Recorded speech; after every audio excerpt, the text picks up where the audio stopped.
মাননীয় প্রধান উপদেষ্টার বরাবর স্মারকলিপি এবং তার সাথে দেখা করার জন্য আমাদের তাবলিগের নিজামুদ্দিন অনুসারী মাওলানা সাদ অনুসারীরা এখন কাকরাইল মসজিদের সামনে প্রধান বিচারপতির বাড়ির সামনে অবস্থান করছে। তাবলিগ জামাতের একাংশের আমির মাওলানা সাদ কান্দেলভিকে আসন্ন বিশ্ব ইজতেমায় আনতে প্রধান উপদেষ্টা বরাবর স্মারকলিপি দিয়েছেন তার অনুসারীরা।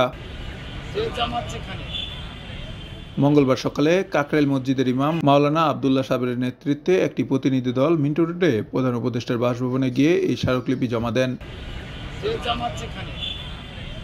স্মারকলিপিটি গ্রহণ করেন প্রধান উপদেষ্টার প্রেস সচিব শফিকুল আলম। এতে মাওলানা সাদ কান্দেলভির বাংলাদেশে প্রবেশের অনুমতি নিশ্চিত করতে সরকারের হস্তক্ষেপ দাবি করা হয়েছে।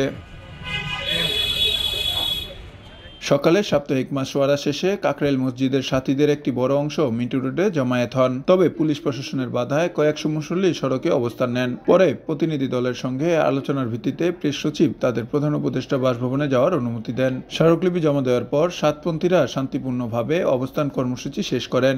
মাননীয় প্রধান উপদেষ্টার স্মারকলিপিতে বলা হয়েছে, মাওলানা সাদ কান্দেলভি দীর্ঘদিন ধরে বিশ্ব ইজতেমায় বয়ান এবং আখেরি মোনাজাত পরিচালনা করে আসছিলেন। তবে 2018 সাল থেকে তাকে বাংলাদেশে প্রবেশের অনুমতি দেওয়া হচ্ছে না। এতে তাবলিগ জামাতের একাংশ হতাশ ও ক্ষুব্ধ।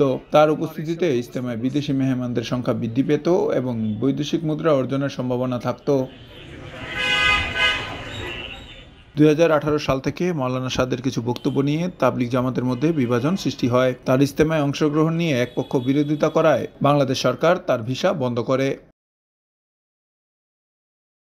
স্মারকলিপি প্রদান শেষে মাওলানা সাদের অনুসারীরা দাবি পূরণ না হলে কঠোর কর্মসূচি ঘোষণার হুঁশিয়ারি দিয়েছেন। ভোরের পাতা নিউজ ডেস্ক।